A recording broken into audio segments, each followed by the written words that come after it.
Ukraine जंग से जुड़ी इस वक्त की बहुत बड़ी खबर सामने आ रही है। रूस के रक्षा मंत्री सर्गेई शोइगु ने दावा किया है कि यूक्रेन के हथियार लगभग खत्म हो गए हैं। सर्गेई शोइगु ने यह भी दावा किया है कि अगले 15 दिन में यूक्रेन के पास लड़ने के लिए भी हथियार नहीं बचेंगे।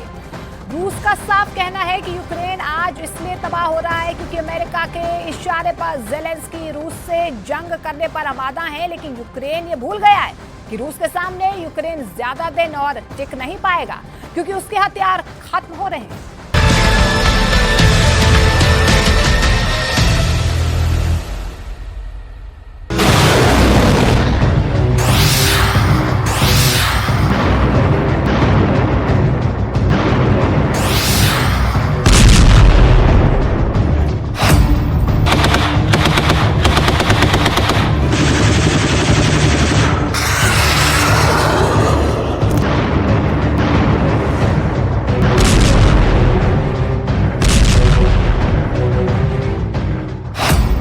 ज़ेलेंस्की के गद्दारों ने बेचे मिसाइल, टैंक, तोप। क्या ज़ेलेंस्की के गद्दार पिछले 17 महीनों से यूक्रेन के साथ गद्दारी कर रहे हैं?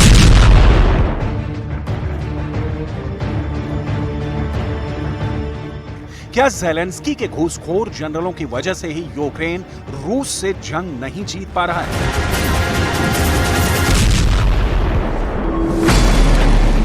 क्या वाकई में यूक्रेनी सेना के कमांडर और जनरलों ने यूक्रेन के तोप, टैंक और मिसाइलों को औने पौने दामों में बेच दिया है? दुनिया भर के डिफेंस एक्सपर्ट्स यूक्रेनी सेना की करतूतों को लेकर हैरान हैं कि आखिर यूक्रेन को नाटो से मिले 20 लाख करोड़ के हथियारों का घोटाला यूक्रेनी सेना के रिश्वतखोरों ने कैसे कर डाला।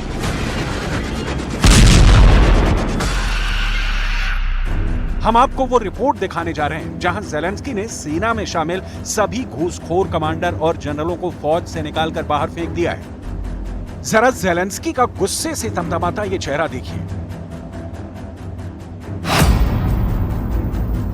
यूक्रेन की राजधानी कीव में हुई बेहद हाई प्रोफाइल मीटिंग में ज़ेलेंस्की ने चुन चुनकर यूक्रेन के हथियारों का सौदा और घोटाला करने वाले अफसरों को ठिकाने लगा दिया है। हम आपको ज़ेलेंस्की के एक्शन से जुड़ी पूरी रिपोर्ट आगे दिखाने जा रहे हैं। ज़ेलेंस्की ने पकड़ा यूक्रेन की हार का घोटाला।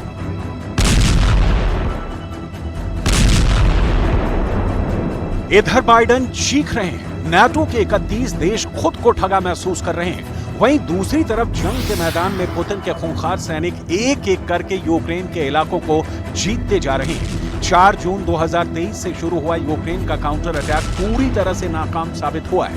हैरानी की बात तो यह है कि कुछ रिपोर्ट्स में दावा किया गया है कि यूक्रेनी सेना ने नाटो के लेपर्ड टैंक, चैलेंजर टैंक को जानबूझकर खराब कर दिया है ताकि दुनिया भर में नाटो के हथियारों की धाक खत्म हो जाए।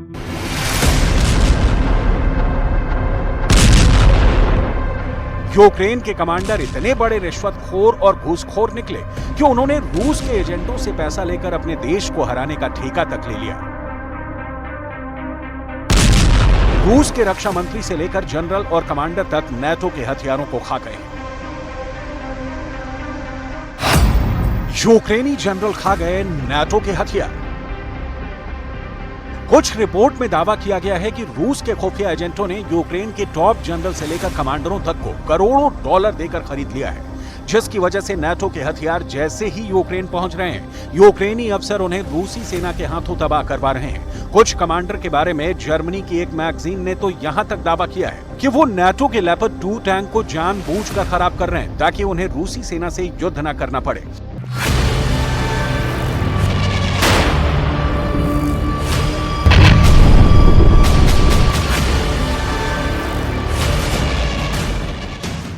इधर पुतिन की सेना चुन चुनकर नाटो के टैंक, तोप और रॉकेट सिस्टम पर भयानक हमला करके उन्हें जला रही है।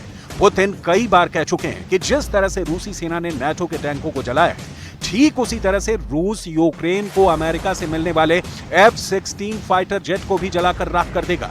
अब आप ये जान लीजिए कि भयानक युद्ध के बीच यूक्रेन का युद्ध घोटाला पकड़ने के बाद राष्ट्रपति ज़ेलेंस्की ने क्या बड़ा एक्शन लिया है। डकार गए 20 लाख करोड़, हार गया यूक्रेन। युद्ध के बीच में जेलेंस्की ने बहुत बड़ा हाई प्रोफाइल घोटाले को पकड़ा है। जेलेंस्की ने दावा किया है कि सेना से जुड़े सभी प्रकार के भ्रष्टाचार में शामिल सभी अधिकारियों को बर्खास्त कर दिया गया है। रिपोर्ट्स के मुताबिक जेलेंस्की ने यूक्रेनी सेना में भर्ती के लिए जिम्मेदार सैन्य भर्ती अधिकारियों को तत्काल प्रभाव से बर्खास्त कर दिया है। दावा किया गया है कि अब तक देश और यूक्रेनी सेना के साथ गद्दारी करने वाले 112 सैन्य अधिकारियों के खिलाफ आपराधिक मामलों के तहत कार्रवाई की गई है। जेलेंस्की ने मीडिया को बताया कि यूक्रेनी सेना के commander in chief general Valery Zaluzhny को भ्रष्ट यूक्रेनी अफसरों के खिलाफ कार्रवाई करने का आदेश दिया गया है। अभी यूक्रेन के 33 अफसर ऐसे हैं जिन पर रिश्वतखोरी, हथियार घोटाले के आरोप लगे हैं। उन्हें भी सेना से बाहर निकालने की जोरदार तैयारी चल रही है।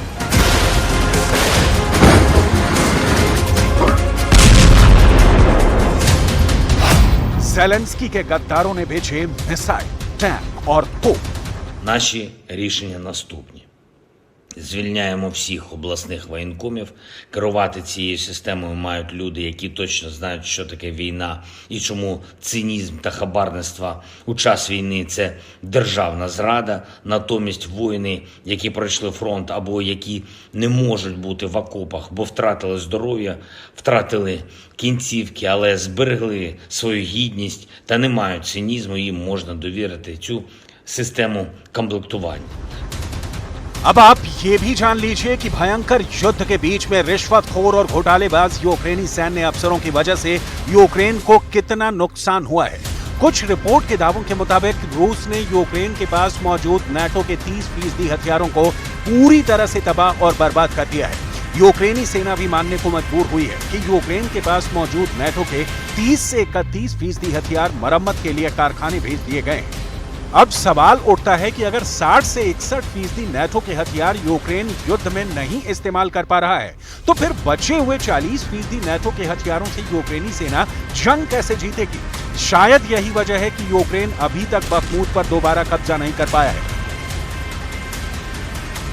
शायद यही वजह है कि रूस ने यूक्रेन के पूर्वी इलाके में 35% इलाके पर कब्जा कर लिया है। शायद यही वजह है कि रूस ने दक्षिणी यूक्रेन और दक्षिण पूर्वी यूक्रेन के 20% इलाके पर पूरी तरह से कंट्रोल कर लिया है। और यही सबसे बड़ी वजह है कि अमेरिका, फ्रांस, ब्रिटेन, जर्मनी जैसे नाटो देशों का भरोसा यूक्रेनी सेना और जेलेंस्की से पूरी तरह से उठ चुका है। इसीलिए इन नाटो देशों ने भारी हथियार और लंबी दूरी की मिसाइलें अभी तक यूक्रेन नहीं पहुंचाई हैं। जानकारों के मुताबिक इसीलिए जेलेंस्की ने कैमरे के सामने अपने देश के भ्रष्ट सैन्य अफसरों को बर्खास्त किया है, ताकि नाटो का भरोसा यूक्रेनी सेना और यूक्रेन पर बना रहे। यूक्रेनी जनरल खा गए नाटो के हथियार। Одеська, Київська, Львівська. Хтось брав готівкою, хтось криптовалютою. Хіба що в цьому різниця? Цинізм всюди однаковий. Незаконне збагачення, легалізація незаконно отриманих коштів, неправомірна вигода, незаконне переправлення військовозобов'язаних через кордон. राष्ट्रपति जेलेंस्की भले ही अपने सैन्य अफसरों पर सख्त कार्रवाई करने का दावा कर ले कि वो यूक्रेनी सेना में किसी भी घूसखोर और भ्रष्ट अफसरों को टिकने नहीं देंगे, लेकिन अब बहुत देर हो चुकी है। दुनिया भर में मौजूद वॉर एक्सपर्ट्स तक कहने लगे हैं कि यूक्रेन को रूस ने नहीं हराया है, यूक्रेन को यूक्रेनी सेना हरा रही है। डॉलर का लालच, रूबल का चस्का यूक्रेनी अफसरों को अंधा बना चुकी है। उन्होंने यूक्रेन की मौत का सौदा कर लिया है। हालात ये हो गए हैं कि एक तरफ रूस चुन चुन कर नाटो के हथियारों को तबाह कर रहा है, तो वहीं दूसरी तरफ 4 जून के बाद से सिर्फ 60 दिन के अंदर 43,000 से ज्यादा यूक्रेनी सैनिक रूसी सेना पर हमला करते वक्त मारे गए हैं।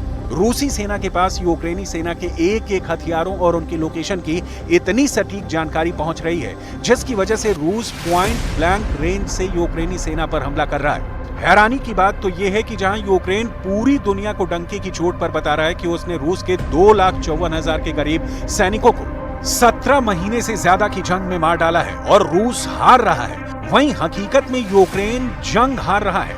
अब आप ये भी जान लीजिए कि यूक्रेन की जीत का दावा करने वाले अमेरिका के टॉप नेताओं को क्यों कहना पड़ रहा है कि यूक्रेन रूस से जंग हार रहा है और यूक्रेन को अब सरेंडर की तैयारी करनी पड़ेगी। हम आपको अमेरिका के कांग्रेसमैन माइक क्विगली का बयान दिखाते हैं, जो उन्होंने अमेरिका के CNN चैनल पर दिया है। जरा देखिए अमेरिका के कांग्रेसमैन माइक क्विगली ने यूक्रेन जंग पर क्या खुलासा किया है। रूस यूक्रेन जंग को लेकर अमेरिकी डेमोक्रेट माइक क्विगली ने यूरोप में अमेरिकी कमांडरों से मुलाकात की। अमेरिकी कमांडरों को खुफिया रिपोर्ट के आधार पर क्विगली ने बताया, यूक्रेन के हालात बेहद गंभीर हो चुके हैं। यूक्रेन की क्षमता पर अमेरिका विश्वास खो रहा है। यूक्रेन के काउंटर अटैक के सफल होने की संभावना नहीं है। यूक्रेनी सेना का काउंटर अटैक रूस की पहली रक्षा पंक्ति को भी तोड़ने में सफल नहीं हो पाया है। अब हालात बेहद गंभीर हैं। कीव को मॉस्को से बातचीत करनी पड़ेगी। माइक क्विगली ने अपने दावों में यहां तक इशारा कर दिया है कि यूक्रेन को सरेंडर करना पड़ सकता है।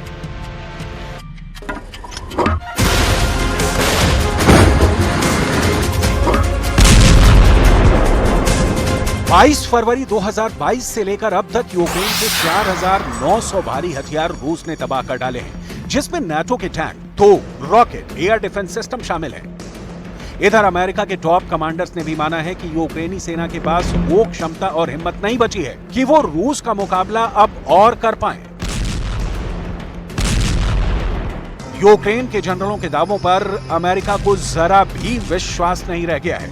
इसीलिए नाटो से जुड़े देशों ने यूक्रेन को ज्यादा घातक और भारी हथियार देने से मना कर दिया है, या फिर हथियार देने में देरी कर रहे हैं। यानी जून से शुरू हुआ यूक्रेन की हार का सिलसिला लगातार तेज होता जा रहा है, जिसकी वजह से अब अमेरिकी जनरलों को ज़ेलेंस्की का सरेंडर करवाना पड़ेगा। रूस डंके की चोट पर कह रहा है कि यूक्रेन के सभी काउंटर अटैक फेल हो चुके हैं। Гиперзвуковые авиационные ракетные комплексы «Кинжал», вертолеты К-52, Ми-28, Су-57, Су-35. Вся эта техника себя великолепно зарекомендовала на сегодняшних боевых действиях. И мы все объемы, которые сегодня требуются для Министерства обороны, мы полностью закрываем. 17 महीने की जंग के बाद यूक्रेन के ये हालात साफ साबित करते हैं कि यूक्रेन की बर्बादी के लिए ना तो नाटो जिम्मेदार है और ना ही रूस कसूरवार है। लालची और भ्रष्ट अफसर और नेताओं से भरा यूक्रेन पहले रूस से बदला लेने के लिए नाटो के लालच में फंसता है, और फिर यूक्रेन के टॉप अफसर करोड़ों डॉलर के लालच में यूक्रेन की मौत का सौदा कर रहे हैं। अब देखना होगा हारते हांफते यूक्रेन को रूस से कौन बचाता है और कैसे बचाता है।